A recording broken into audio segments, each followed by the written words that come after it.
The Zephyrian War Council chamber stretched before Captain Melissa Ross like a cathedral of obsidian and starlight.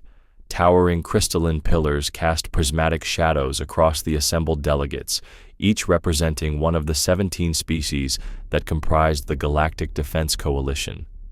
The air hummed with tension, thick enough to taste, metallic, sharp, carrying the weight of desperation that had driven them to this unprecedented gathering. Ross stood at the center of the circular amphitheater, her weathered combat boots planted firmly on the polished stone floor. Around her, alien eyes studied her with varying degrees of skepticism, curiosity, and barely concealed disdain. She could feel their collective judgment like a physical weight pressing down on her shoulders. High Executor Vexthul, the Zephyrian leader, unfolded his forearms in a gesture of formal address. His chitinous exoskeleton gleamed midnight blue under the chamber's bioluminescent fixtures, and his compound eyes fixed on Ross with the unsettling intensity of a predator evaluating prey. When he spoke, his voice resonated with harmonic overtones that made the crystal pillars sing. "Captain Ross of Earth," he began, each word carefully enunciated through mandibles that clicked with mechanical precision. "Your species has been observed for the past cycle. The Coalition has noted certain irregularities in human military performance that defy conventional tactical analysis." A ripple of what Ross could only describe as alien amusement passed through the assembled delegates. The Zarathi representative, a being of pure energy contained within a geometric crystalline framework, pulsed with colors that suggested barely restrained mirth. The towering Gorvani delegate, 12 feet of muscle and bone wrapped in ceremonial armor, let out a sound that might have been laughter if filtered through a rock slide. Ross kept her expression neutral, though her jaw tightened almost imperceptibly. She'd heard these conversations before, in briefing rooms on distant stations and around campfires on worlds whose names couldn't be pronounced by human vocal cords. The irregularities they spoke of were nothing more than human adaptability meeting impossible odds and somehow finding a way to tip the scales. "We face an unprecedented threat," continued Vexthul, his secondary arms gesturing toward the holographic display that materialized above them. The three-dimensional star map showed the advancing line of destruction that had consumed 17 star systems in the past galactic standard year. The Devourer fleets possess technology that renders our most sophisticated weapons ineffective. Their ships heal faster than we can damage them. Their soldiers regenerate from wounds that would fell any of our warriors. The display zoomed in on the most recent battlefield reports. Ross watched the tactical data scroll past, casualty figures that made her stomach clench, weapon effectiveness ratings that told a story of futility, retreat patterns that spoke of systematic annihilation. The Coalition had thrown everything they had at the Devourers: plasma cannons that could crack continents, quantum disruptors that unraveled matter at the subatomic level, bioweapons engineered to target specific genetic markers. Nothing had worked. "They adapt to every weapon we deploy," the Zarathi delegate interjected, its crystalline form shifting through a spectrum of frustrated oranges and reds. "Plasma resistant within hours. Quantum shielding manifests before our disruptors can achieve target lock. Their immune systems neutralize our most virulent bioagents as if they were common cold viruses." The Catherian representative, a graceful being with flowing tentacles and eyes like liquid mercury, swayed forward on its hover platform. Its voice carried the musical quality of deep ocean currents. "We have calculated the probability matrices. With current resources and tactics, Coalition defeat is inevitable within 2.3 standard years, perhaps less if their adaptive rate increases." Ross felt the weight of those words settle over the chamber like a funeral shroud. She'd seen the classified reports, knew the real numbers that the public hadn't been told. Entire worlds going dark, refugee streams that stretched across star systems, desperate last stands that bought time measured in days rather than months. The Coalition wasn't just losing, It was being systematically dissected by an enemy that learned from every engagement. "This is why we have called upon unusual resources," Vexthal said, his compound eyes focusing on Ross with renewed intensity. "Your species has demonstrated a disturbing tendency to succeed where logic suggests failure should be inevitable. The incident at Kepler 442b, where a single human squad held off 3 Devourer battalions for 18 standard hours using nothing but improvised explosives and terrain advantages. The Battle of the Theta Nebula, where human pilots in obsolete fighters somehow crippled a Devourer dreadnought by exploiting what our analysts still classify as impossible tactical variables." Ross remembered Kepler 442b, the sulfurous taste of the planet's atmosphere even through environmental filters, the way the rocky terrain had channeled their enemies into carefully prepared kill zones, the moment when Sergeant Williams had looked at their dwindling ammunition and said, "Well, rocks don't run out of bullets, do they?" before teaching the squad how to turn rubble into improvised projectile weapons using their equipment's magnetic launchers. "We require a weapon," the Gorvani delegate rumbled, his voice like tectonic plates grinding together. "Something that cannot be adapted to, something that will remain effective regardless of their evolutionary responses." The chamber fell silent, except for the subtle harmonic resonance of the crystal pillars. Ross felt hundreds of alien eyes focused on her, waiting for the miraculous human solution that would somehow turn the tide of an impossible war. The pressure was suffocating, not just the weight of expectation, but the responsibility for every life hanging in the balance, every refugee world, every desperate evacuation, every last stand playing out across the galaxy's rim. She thought about the human colonies that had already fallen, about the reports that filtered back through the few survivors who'd managed to escape the Devourer advance. The stories they told weren't just about conquest. They spoke of something that went beyond war into the realm of systematic consumption. The Devourers didn't just defeat their enemies, they absorbed them, learned from them, added their strengths to an ever-growing arsenal of capabilities. "You want a weapon that never runs out," Ross said finally, her voice carrying clearly through the chamber's acoustics. "Something that can't be adapted to or evolved around." "Precisely," Vexthal confirmed. "Our greatest scientists have exhausted their research. Our most advanced civilizations have shared their most closely guarded secrets. We have combined technologies that were thought incompatible, forged alliances between species that had been enemies for millennia. Nothing has proven sufficient against an enemy that treats our greatest achievements as mere stepping stones to its own advancement." Ross looked around the chamber, taking in the desperate hope flickering in alien features she was still learning to read. These weren't just military representatives. They were the survivors of civilizations, the elected voices of billions of beings who had watched their worlds burn. The Zephyrians had ruled their sector for 3,000 years before the first Devourer scout ship appeared. The Zerathi had achieved energy matter transcendence when humanity was still discovering fire. The Catherians had mapped the quantum foam that underlay reality itself. All of them were losing. "Show me your current arsenal," Ross requested. "Everything you've tried, everything that failed. I need to understand what we're working with." The holographic display shifted, showing a comprehensive catalog of coalition weapons technology. Ross watched the data scroll past with growing appreciation for the sheer scale of firepower these civilizations had developed.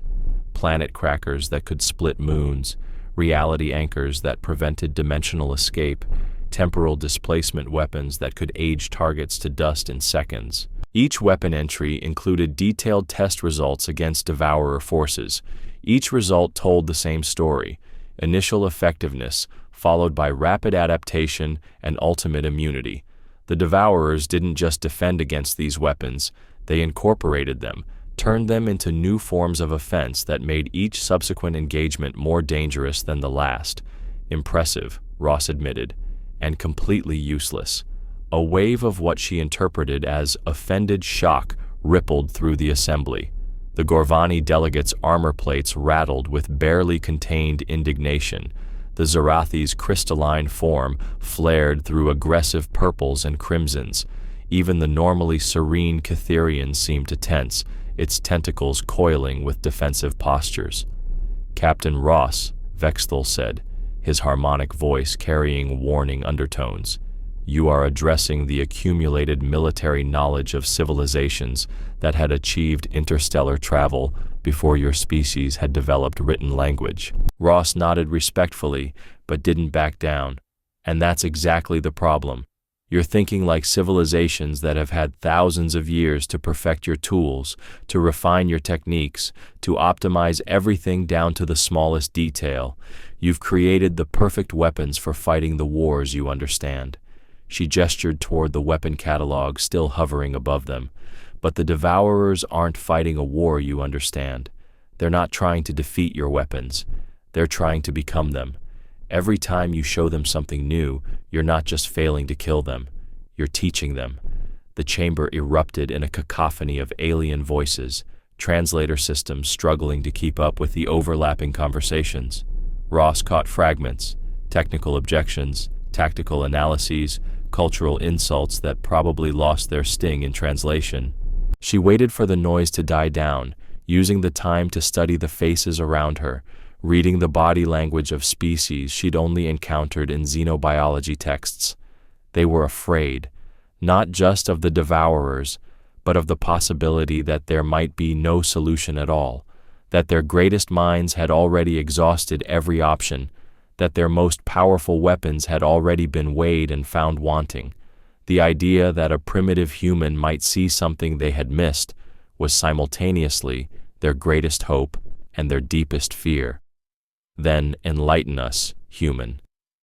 The voice came from a species Ross hadn't encountered before, a delegate that seemed to be composed of living shadow given barely solid form. Its words carried an edge of mockery that transcended translation barriers. "What primitive insight could your young race possibly offer that our accumulated wisdom has overlooked?" Ross felt her temper flare, but kept it in check. Getting defensive wouldn't help anyone, and she'd learned long ago that the best way to handle condescension was to exceed expectations rather than match insults. She took a breath, centering herself the way her drill instructor had taught her back on Mars, back when she was just another recruit who thought she understood what war meant. "You're asking the wrong question," she said simply. "You want a weapon that never runs out, but you're still thinking about weapons, tools, things that can be taken, analyzed, replicated, improved upon." She walked to the edge of the holographic display, her reflection fragmenting across its shifting surfaces. "The Devourers have shown you that any tool can be turned against its creator, any technology can be reverse engineered, any weapon can be evolved beyond. So why are you still trying to build a better tool?" High Executor Vexthal's compound eyes tracked her movement with mechanical precision. "Because warfare requires weapons, Captain. This is an axiom that transcends species and culture. Without effective tools of destruction, victory becomes impossible." "Does it?" Ross turned back to face the assembly. "Let me tell you about a battle that happened on Earth, back before we reached the stars. Two armies faced each other across a valley. One had superior numbers, better weapons, more resources. The other had rocks, the shadow being rippled with what might have been amusement. Rocks. How quaint.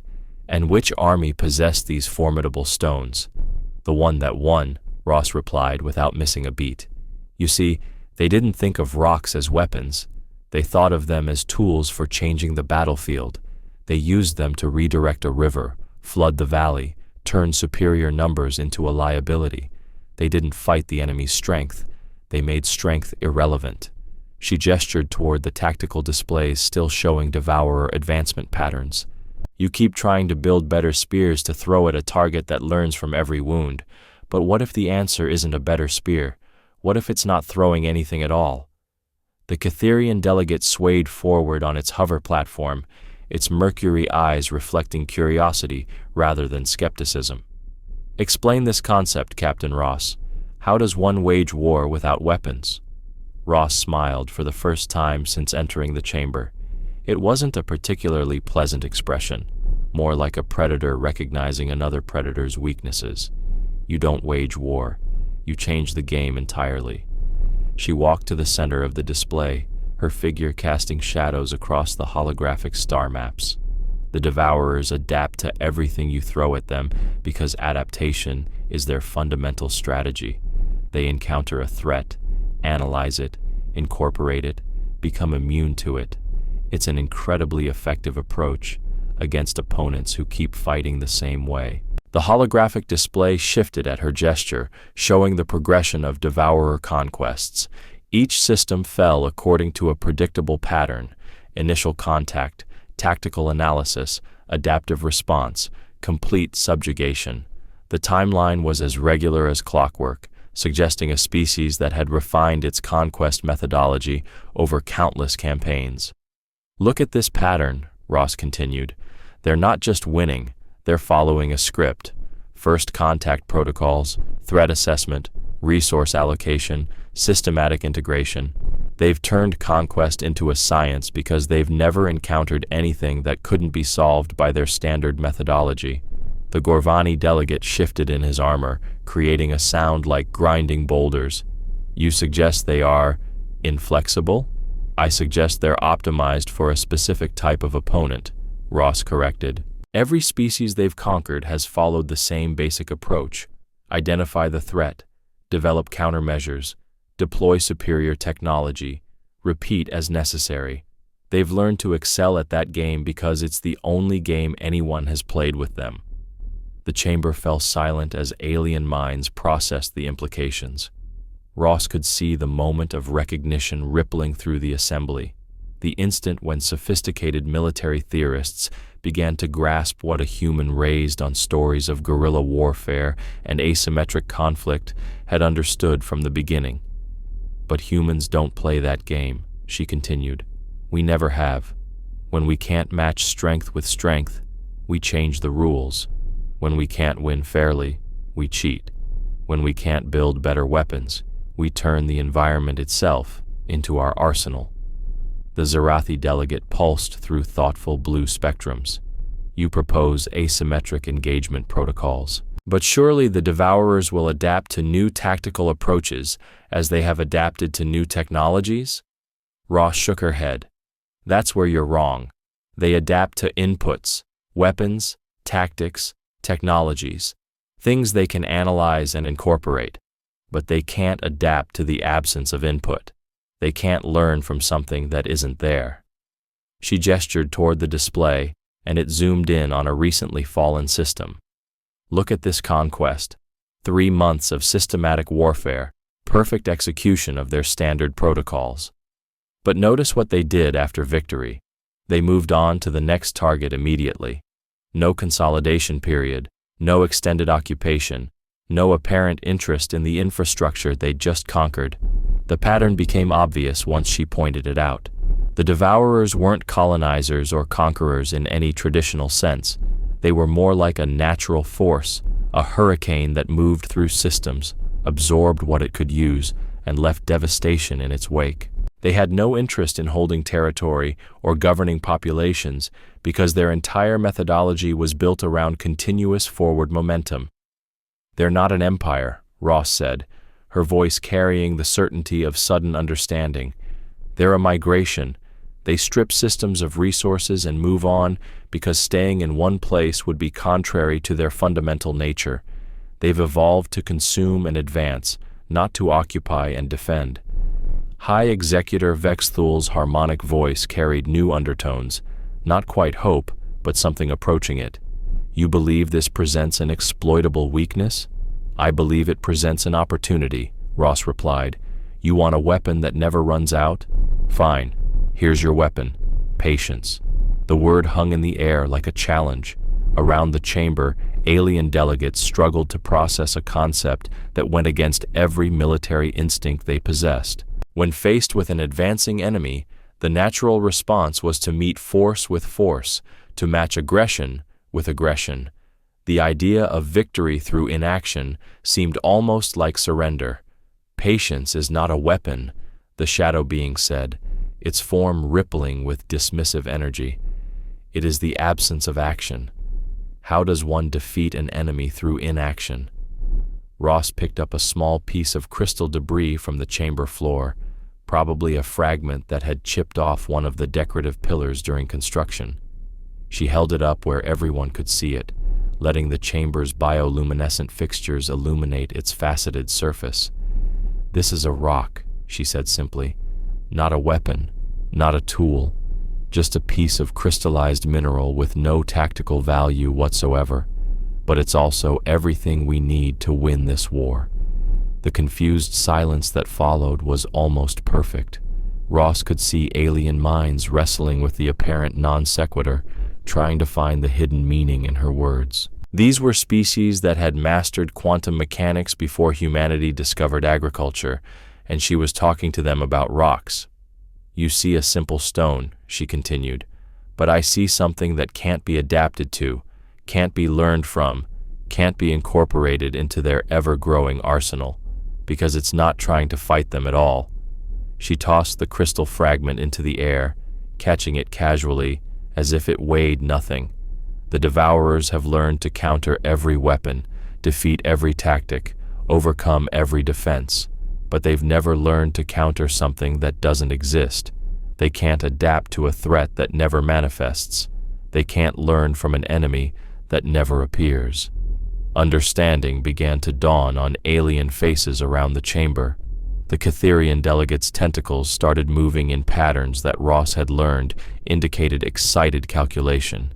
The Zarathi's crystalline form shifted through spectrums of intrigued yellow-green. Even the skeptical shadow being seemed to solidify slightly, as if the concept had given it more substance.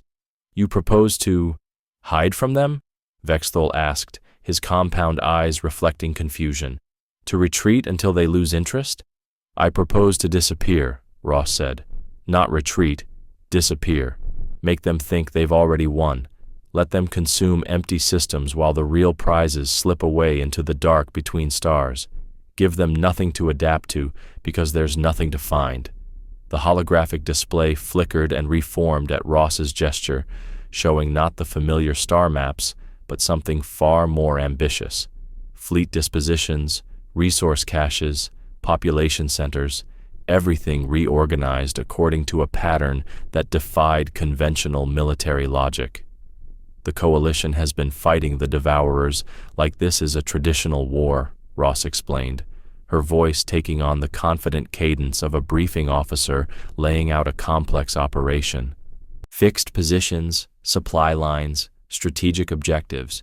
You've been playing chess while they've been playing a completely different game." She manipulated the display with practiced ease, highlighting key systems along the Devourer advance. "But look what happens when we change our approach. Instead of meeting them at the borders of our territory, we let them in. Instead of defending our strongholds, we abandon them. But not really."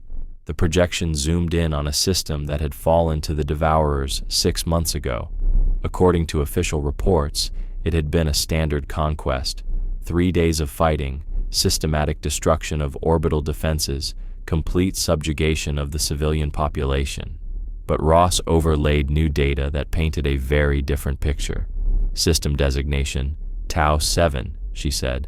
Population 12 billion across 7 inhabited worlds. Industrial capacity rating Alpha+. Strategic mineral reserves estimated at 40,000 years of current consumption rates. She paused, letting the numbers sink in. Total Devourer harvest, 0.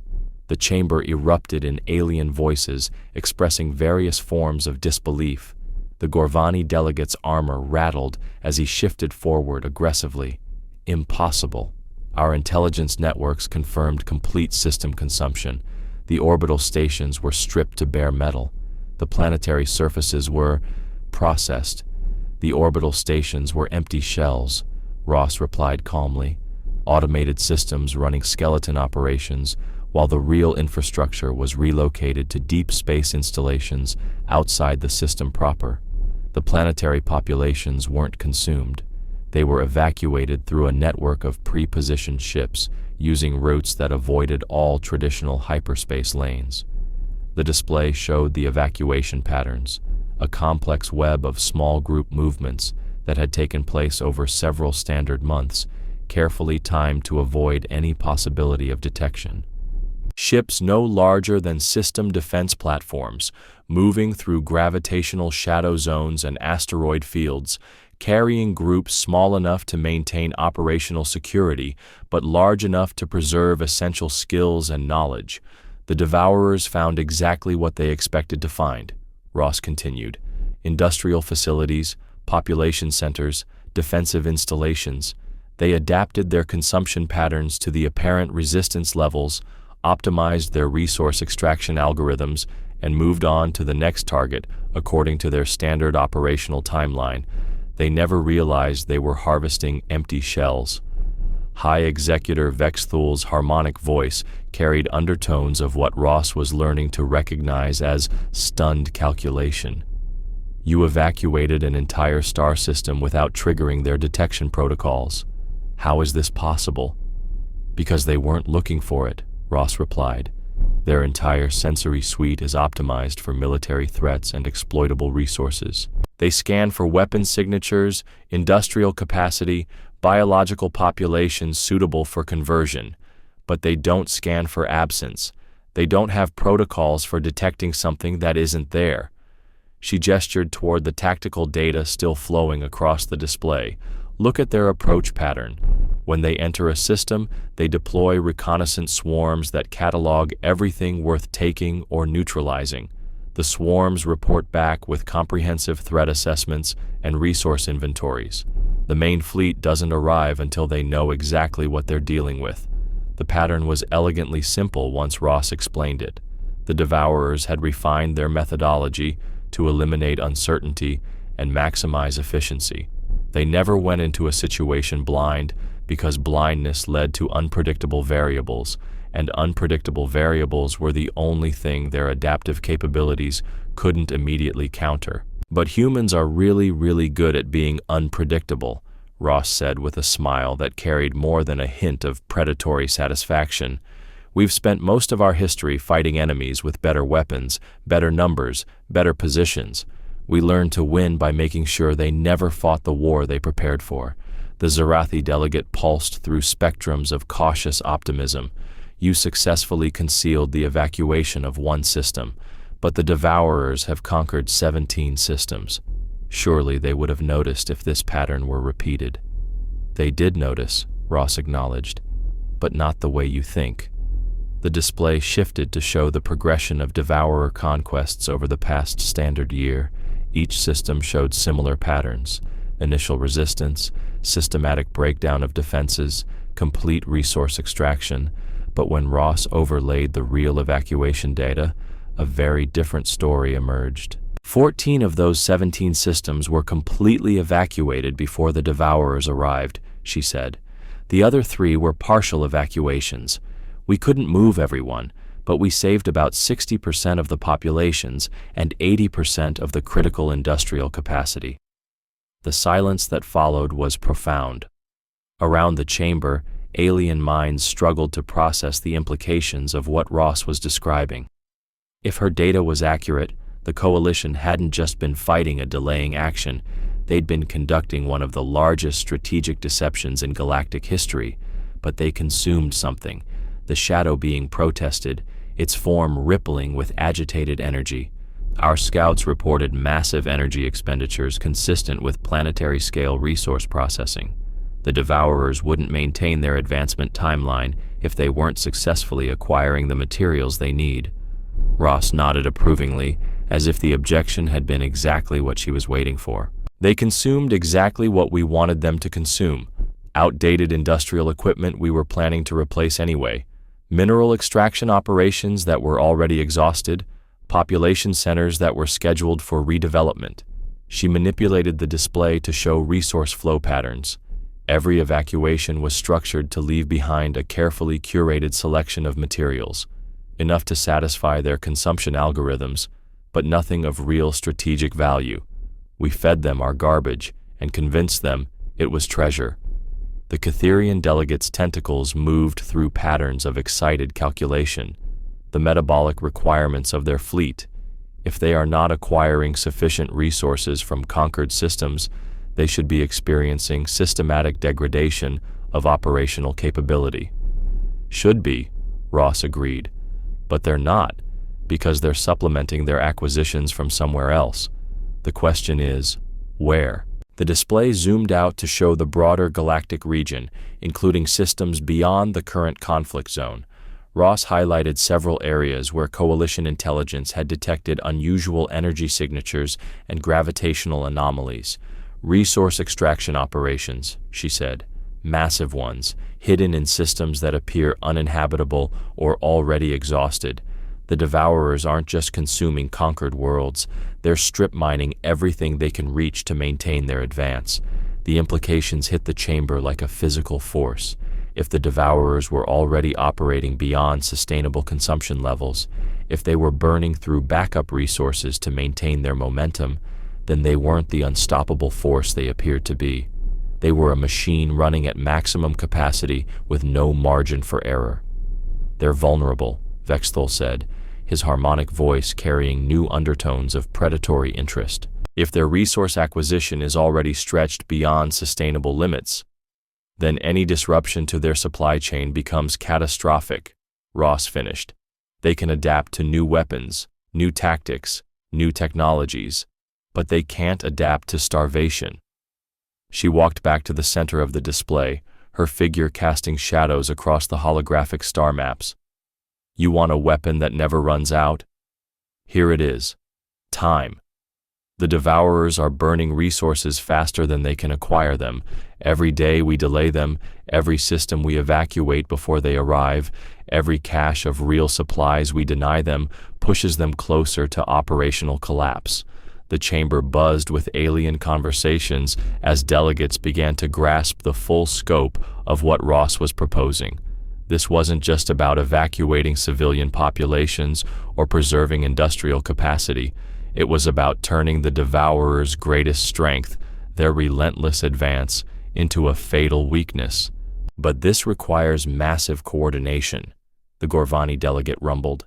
Fleet movements on an unprecedented scale, logistical operations that would stretch our capabilities beyond their limits. How do you propose to manage such complexity without detection? Ross picked up the crystal fragment she'd been holding earlier, turning it over in her hands as if studying its faceted surface. The same way humans have always managed impossible logistics. We improvise. The word improvise seemed to hang in the air like an alien concept that the translation systems couldn't quite parse. Ross could see the confusion rippling through the assembly as sophisticated military minds tried to reconcile the casual simplicity of the term with the vast complexity of the operation she was describing. Improvisation is not a strategy, the shadow being declared, its form solidifying with what Ross interpreted as frustrated emphasis. It is the absence of planning, chaos given purpose through desperation. Ross laughed, a sound that seemed startlingly human in the chamber's alien acoustics. Exactly. That's what makes it work. She moved to the holographic display and began manipulating the interface with the confidence of someone who had spent years working with Coalition technology. The star map reformed around her, showing not the familiar grid of established hyperspace routes and supply lines, but something far more organic. Look at how you've been thinking about this war, she said, highlighting the rigid geometric patterns that defined Coalition fleet movements. Supply depots positioned at optimal intervals, communication relays placed for maximum coverage, evacuation routes planned for maximum efficiency. Everything optimized, everything predictable, everything exactly what the Devourers would expect from a spacefaring civilization.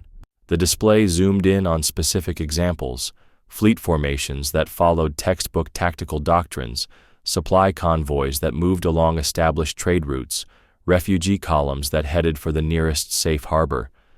Every movement followed logical patterns that could be analyzed, predicted, and ultimately countered by an enemy that had conquered dozens of starfaring civilizations. But humans don't think like that, Ross continued. When we can't move efficiently, we move chaotically. When we can't communicate reliably, we communicate creatively. When we can't follow the plan, we throw out the plan and make it up as we go along. She gestured, and the display showed a very different pattern of movement. Ships scattered across seemingly random trajectories, using gravitational slingshots around gas giants instead of established hyperspace lanes. Supply caches hidden in asteroid fields and comet clouds instead of fortified depot stations. Communication networks that used quantum entanglement between paired crystals rather than traditional subspace transmitters. "This looks like madness," Vexthol observed, his compound eyes tracking the chaotic movement patterns with obvious discomfort. "There is no apparent logic to these trajectories, no obvious strategic objectives." "That's the point," Ross replied. "The Devourers have learned to counter logical strategies because logic creates patterns, and patterns can be analyzed. But you can't counter random chance. You can't adapt to something that doesn't follow rules." The Catherian delegate's tentacles moved through what Ross had learned were expressions of deep concern. "But Captain Ross, random movement is inherently inefficient. The energy costs alone would be prohibitive. And how does one coordinate thousands of ships and billions of refugees without some form of systematic organization?" Ross held up the crystal fragment again, letting the chamber's lights play across its irregular facets. "You don't coordinate them. You trust them to coordinate themselves." The silence that followed was pregnant with alien confusion. These were representatives of civilizations that had built their success on systematic organization, careful planning, and technological superiority. The idea of abandoning centralized control seemed almost blasphemous. Human military doctrine includes something called commander's intent, Ross explained. Instead of giving detailed orders that cover every possible situation, you give your people a clear understanding of what you're trying to achieve and then trust them to figure out how to do it. You provide the objective and let them improvise the method. She manipulated the display to show a specific example, the evacuation of Tau 7 that she described earlier. "We didn't plan this evacuation in the traditional sense. We couldn't. The Devourers would have detected any large-scale organizational effort. Instead, we distributed the objective throughout the system and let local commanders figure out their own solutions." The pattern became clearer as she explained it. Instead of a single massive evacuation coordinated from above, there had been thousands of smaller evacuations coordinated from below. Factory supervisors who quietly reassigned their workers to training programs on distant stations, transport captains who developed sudden interests in exploring uncharted asteroid fields, families who decided to take extended vacations to visit relatives in other systems. Each group made their own plans based on their own resources and constraints, Ross continued. The factory workers used industrial transporters disguised as equipment transfers. The transport captains used their knowledge of unofficial routes and hidden refueling stations. The families used personal connections and small civilian craft.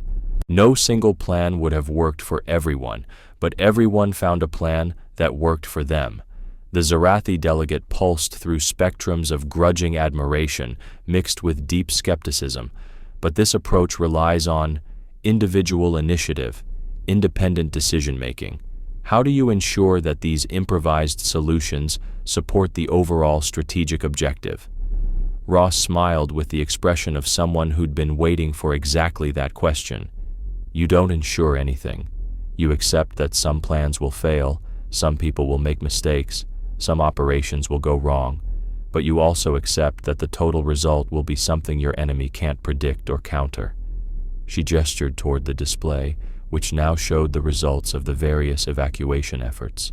The Devourers analyzed each system as they conquered it, looking for patterns in the evacuation methods so they could counter them in future encounters. But there were no patterns to find. Every evacuation was different because every group solved the problem differently. The implications slowly became clear to the assembled delegates. Traditional military doctrine worked by establishing successful methodologies and then repeating them with variations. You found tactics that worked and refined them until they became standard operating procedures. But the Devourers had learned to exploit exactly that kind of systematic thinking. They can adapt to any technique if it's used consistently enough for them to recognize it as a technique, Ross explained. But they can't adapt to inconsistency itself. They can't learn to counter something that changes every time they encounter it. The Gorvani delegate shifted in his armor, creating sounds like geological processes. This philosophy has precedent in your species' military history? Constantly, Ross replied. Every time we've faced a superior enemy, we've won by refusing to fight the war they expected. When the enemy has better weapons, you don't try to build better weapons. You fight a war where weapons don't matter. When they have better armor, you don't try to pierce the armor. You fight a war where armor is a liability. She walked to the chamber's edge, looking out at the crystalline vista beyond the transparent walls. Somewhere out there, the Devourer fleets were advancing according to their precise schedules, consuming resources according to their optimized algorithms, adapting to threats according to their evolutionary protocols. They were a perfect machine of conquest, refined through countless campaigns against opponents who had fought them exactly the way military logic dictated. The Devourers have never lost because they've never fought humans, she said simply. They've fought Zephyrians, who approach warfare like an engineering problem. They've fought Zerathi, who treat combat as an exercise in applied physics. They've fought Catherians, who view conflict through the lens of mathematical optimization. All brilliant approaches, all completely logical, all utterly predictable to an enemy that learns from every encounter. She turned back to face the assembly, her expression serious now. But humans approach warfare like a bar fight. We don't optimize, we escalate. We don't analyze, we adapt. We don't plan, we improvise. And when nothing else works, we pick up the nearest heavy object and start swinging. The crystal fragment caught the light as she held it up again. This is just a rock. It has no strategic value, no tactical applications, no technological advantages. But in the right hands, at the right moment, it becomes exactly the weapon you need it to be. Not because of what it is, but because of how you use it. High Executor Vexthul's harmonic voice carried undertones of something that might have been understanding. You propose to make the entire war improvisational. To abandon systematic approaches in favor of creativity? I propose to make the war human, Ross replied. To fight it the way we fight every war that matters, with everything we have, in ways nobody expects, until we either win or run out of things to throw. The holographic display reformed once more, this time showing not star maps or fleet positions, but something far more complex, a web of interconnected nodes representing every inhabited system, every resource cache, every civilian population within coalition space. It looked like a vast neural network, pulsing with the rhythm of galactic civilization itself. This is what we're really fighting for, Ross said, her voice carrying a gravity that hadn't been there before. Not territory or resources or strategic positions. We're fighting for the right to exist in a way that makes sense to us, instead of being optimized into something that makes sense to them. She moved through the display, her figure casting shadows across the network of connections. Each node represented millions or billions of lives, entire cultures that had developed over millennia, forms of art and philosophy and science that could never be replicated if they were lost. The Devourers don't just consume matter and energy, she continued. They consume possibility. Every species they encounter gets analyzed, cataloged, and incorporated into their collective methodology. They don't destroy civilizations. They digest them, turn them into components of their own expansion. the shadow being rippled with what Ross was learning to interpret as uncomfortable agreement. This has been observed. The technologies they deploy against us often show characteristics of species they have previously encountered. They do not simply defeat their enemies, they become them. Ross nodded grimly, which means every victory they achieve makes them more dangerous to the next opponent. They're not just a conquering force, they're an evolutionary algorithm with starships. Every encounter teaches them something new about how to win the next encounter. The implications had been keeping coalition strategists awake for months. The Devourers weren't just militarily superior, they were improving at a rate that made conventional warfare increasingly pointless. Each battle provided them with new tactical data, new technological insights, new understanding of how other species thought and fought. But evolution has a weakness, Ross said, manipulating the display to show branching patterns that looked almost like biological phylogenetic trees. It optimizes for specific environmental pressures. Change the environment, and even the most successful adaptations can become liabilities. The Catherian delegates' tentacles moved through patterns of intrigued calculation. You suggest that their adaptive capabilities could become counterproductive under altered circumstances. I suggest that they've spent so much time learning how to fight spacefaring civilizations that they've forgotten how to fight anything else, Ross replied. They've optimized their methodology based on the assumption that their opponents will behave like rational actors, pursuing logical objectives through systematic means. She gestured toward the network display, and it shifted to show movement patterns that defied every principle of military science. Instead of coherent formations moving toward strategic objectives, it showed what looked like random scatter, individual ships and small groups moving in seemingly purposeless directions. But what happens when your opponent stops being rational? What happens when there are no strategic objectives to attack, no supply lines to cut, no command structure to decapitate? What happens when the entire enemy force just disperses? The question hung in the air like a challenge to everything the delegates thought they understood about warfare. Military conflict was supposed to be about achieving objectives through the application of force. Take away the objectives, and what was left? Chaos, Vexthal said, his harmonic voice carrying undertones of deep unease. Without coordination, without centralized command, without strategic purpose, military forces become ineffective. Ross shook her head. Human forces become effective in completely different ways. When we can't win through superior firepower, we win through superior chaos. When we can't coordinate our attacks, we make coordination irrelevant.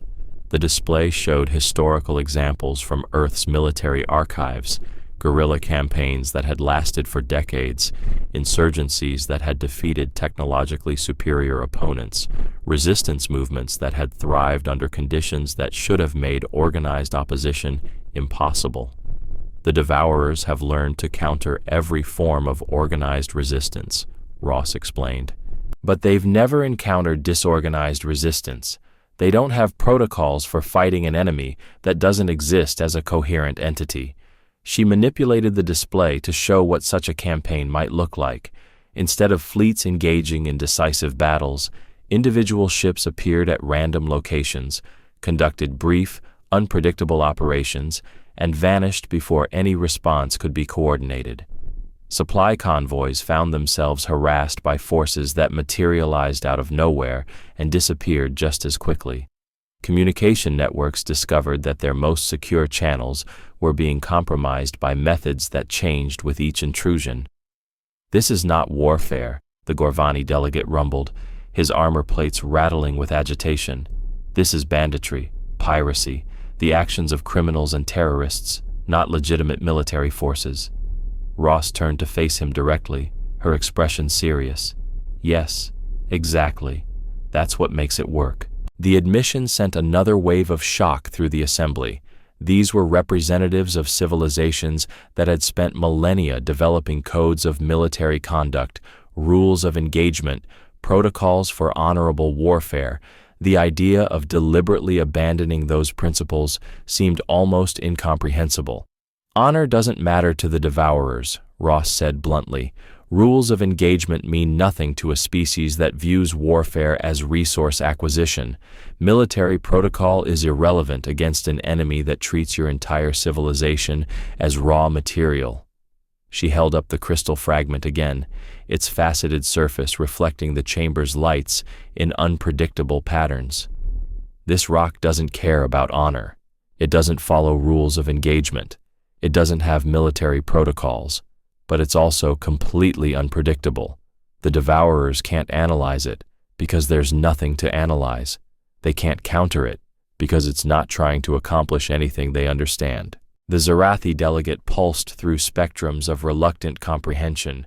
"You propose to abandon the frameworks that have governed interspecies conflict for millennia, to descend to the level of primitive savagery. I propose to survive," Ross replied simply. "Everything else is negotiable."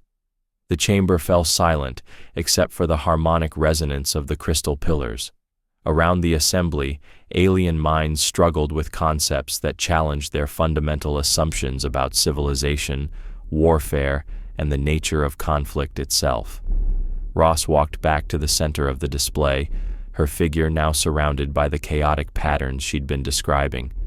"The devourers think they understand us because they've studied our military capabilities, our technological achievements, our political structures, but they've never studied human desperation.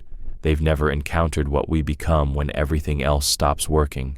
The display shifted one final time, showing not projected battle plans or strategic analyses, but something far simpler: a single human figure standing in an empty space, holding nothing but a small stone. "You asked for a weapon that never runs out," Ross said, her voice carrying the quiet certainty of absolute conviction. "Here it is: human stubbornness, human creativity, human refusal to accept that some fights can't be won." She tossed the crystal fragment into the air one last time, catching it without looking. "The devourers can adapt to anything you throw at them, but they can't adapt to someone who keeps changing what they're throwing. They can counter any strategy, but they can't counter the absence of strategy. They can defeat any weapon, but they can't defeat the weapon that's never the same twice." High Executor Vexthul's compound eyes tracked the crystal's movement with mechanical precision. "And you believe this improvisational approach can achieve victory where our most sophisticated military doctrines have failed?" Ross smiled with an expression that was equal parts confidence and madness. "I believe it's the only approach they've never seen before, and for an enemy that learns from every encounter, that might be enough." The silence that followed Ross's final statement seemed to stretch across the chamber like a living thing. Alien minds processed implications that went beyond military strategy into the realm of fundamental philosophy. These were representatives of civilizations that had built their success on order, logic, and systematic thinking. Ross was asking them to abandon everything that had made them successful. The first to break the silence was an unexpected voice, the Zarathi delegate, whose crystalline form had been shifting through increasingly complex color patterns throughout Ross's presentation. "There is precedent for such approaches in quantum mechanics," it said, its translated voice carrying undertones of grudging admission. "Systems that resist analysis precisely because analysis changes their fundamental behavior." Ross nodded approvingly. "The observer effect. The moment you try to measure something, you change it. The devourers have built their entire methodology around observation, analysis, and adaptation. But what happens when there's nothing consistent to observe?" She gestured toward the holographic display, which reformed to show what looked like a cloud of static, thousands of tiny points of light moving in patterns that defied any attempt at systematic analysis. "This is what human resistance looks like when we stop trying to be a military force and start trying to be a force of nature." The Catherian delegate's tentacles moved through patterns that Ross recognized as deep contemplation. "The metabolic costs If we abandon systematic supply lines and centralized logistics, how do we maintain operational capability across such a dispersed force structure? We don't maintain it, Ross replied. We accept that it will fluctuate, that some operations will fail for lack of resources, while others succeed beyond all expectations. We trade efficiency for unpredictability. She manipulated the display to show resource distribution patterns that looked more like weather systems than supply networks. Instead of regular supply convoys moving along predictable routes, we use what humans call supply storms, massive, irregular resource distributions that appear without warning and dissipate just as quickly. The concept was elegant in its simplicity. Rather than trying to maintain steady logistical support for all units at all times, the human approach concentrated resources into irregular bursts that could sustain intense operations for brief periods before vanishing entirely. Units would go weeks without resupply, then suddenly receive enough resources to conduct major operations. But this means accepting significant casualties, the Gorvani delegate observed, his armor plates shifting with what Ross interpreted as deep unease. Forces cut off from supply will face difficult choices. Ross's expression grew serious. Yes, people will die. Operations will fail. Some groups will find themselves isolated with no support and no way home. That's the price of unpredictability. You can't control the bad outcomes any more than you can control the good ones. The weight of that admission settled over the chamber like a physical presence. These delegates represented billions of lives, entire civilizations that had entrusted their survival to careful planning and systematic decision-making. Ross was asking them to gamble everything on chaos. But the alternative is guaranteed extinction, she continued. The Devourers have demonstrated that they can counter any systematic approach. Every battle we fight according to military logic brings them closer to victory. Every resource we allocate according to optimal efficiency becomes a target for their adaptation algorithms. The shadow being rippled with patterns that suggested deep internal conflict. You ask us to abandon the very principles that have made interstellar civilization possible: order, planning, cooperation. Without these, we are no better than savage predators competing for scraps. Ross picked up the crystal fragment one last time, holding it so that its faceted surface caught the chamber's lights. Maybe, but savage predators have been surviving on Earth for millions of years. Civilizations have a much shorter track record. She walked to the chamber's edge, looking out at the crystalline vista beyond the transparent walls. The Devourers represent the logical endpoint of evolutionary optimization. They've refined themselves into the perfect conquering species, adapted to overcome any form of organized resistance. They're everything a spacefaring civilization should aspire to become. Turning back to face the assembly, her voice carried a note of grim satisfaction, which is exactly why they're going to lose. They've become so perfect at being civilized conquerors that they've forgotten how to deal with uncivilized chaos. High Executor Vexthul's harmonic voice resonated through frequencies that Ross had learned indicated deep consideration. The risks are substantial. To coordinate such an approach across multiple species with different capabilities and cultural constraints. You don't coordinate it, Ross interrupted. That's the whole point. Each species, each group, each individual finds their own way to contribute to the overall objective. Some will be brilliant, some will be disasters, most will be somewhere in between. But the total effect will be something the Devourers have never encountered before. The holographic display shifted to show projected scenarios based on Ross's approach. Instead of clear battle lines and decisive engagements, it showed something that looked more like a natural disaster, a storm front of unpredictable activity that advanced and retreated according to no discernible pattern. Imagine what this looks like from their perspective, Ross continued. They enter a system expecting organized resistance that they can analyze and counter. Instead, they find nothing. No fleets to engage, no installations to capture, no population centers to process. Just emptiness. The scenario played out in the holographic projection. Devourer scouts entering apparently abandoned systems, main fleets arriving to find nothing worth consuming, resources being expended on empty conquests that provided no return on investment. But then, when they're committed to processing what they think are empty systems, the real attacks begin, Ross explained. Not coordinated strikes against strategic targets, but random harassment that could come from anywhere at any time. Supply ships disappearing en route, communication relays failing for no apparent reason, individual vessels finding themselves isolated and vulnerable. The beauty of the approach became clear as she described it. The Devourer's greatest strength, their ability to learn and adapt, became useless against an enemy that never repeated the same tactic twice. Every encounter taught them something new about human creativity, but nothing they could systematically apply to future engagements. "They'll try to adapt," Ross said with obvious satisfaction. "They'll analyze every attack, looking for patterns they can counter. But there won't be any patterns. Each operation will be unique because each human commander will approach the problem differently." The Catherian delegates' tentacles moved through patterns of what Ross recognized as excited calculation, the psychological impact.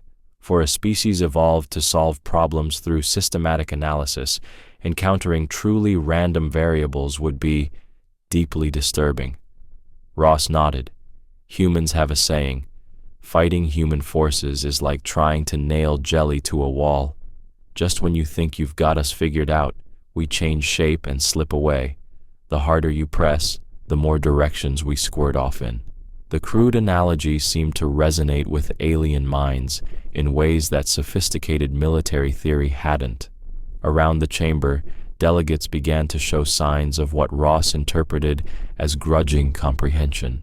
"There is wisdom in this approach," Vexthul admitted, his harmonic voice carrying new undertones. "To fight an enemy that learns from every encounter, one must ensure that every encounter teaches different lessons. But the coordination challenges solve themselves," Ross finished. "When you stop trying to coordinate everything centrally, you discover that organic coordination is much more robust than artificial coordination. Systems that can adapt locally to changing conditions without waiting for orders from above." She held up the crystal fragment one final time, then deliberately dropped it. It struck the chamber floor with a small, sharp sound that seemed to echo in the sudden silence. "That rock just demonstrated everything you need to know about human military philosophy," she said. "It didn't need orders to fall. It didn't require coordination with other rocks. It didn't follow a predetermined trajectory. It just responded to immediate circumstances in the most direct way possible." The crystal lay on the polished floor, reflecting the chamber's lights in unpredictable patterns. Such a simple object, yet it had somehow become the symbol of humanity's approach to impossible wars. "You want a weapon that never runs out?" Ross asked, her voice carrying the quiet certainty of absolute conviction. "There it is. Human unpredictability, human stubbornness, human refusal to be optimized into extinction." She looked around the chamber, meeting alien eyes that reflected confusion, hope, fear, and something that might have been understanding. "The Devourers can adapt to any weapon we build because weapons are tools, and tools follow rules. But they can't adapt to who we are because we don't follow rules. We make them up as we go along, and we change them whenever they stop working." High Executor Vexthul's compound eyes focused on the fallen crystal with mechanical precision. "A stone," he said, his harmonic voice carrying overtones of something that might have been wonder. "The weapon that never runs out is a stone, not because it is powerful, but because it is simple, unpredictable, human." Ross smiled with an expression that was equal parts pride and madness. "Now you're getting it. The question is, are you ready to fight like humans?" The silence that followed carried the weight of civilizations balanced on the edge of transformation. In choosing Ross's path, they would be abandoning everything that had made them successful in favor of everything that made humans survivors. But as the crystal fragment caught the light one last time, reflecting possibilities that no systematic analysis could predict, the answer became clear. Sometimes the best weapon was the one that never made sense to anyone but the person holding it.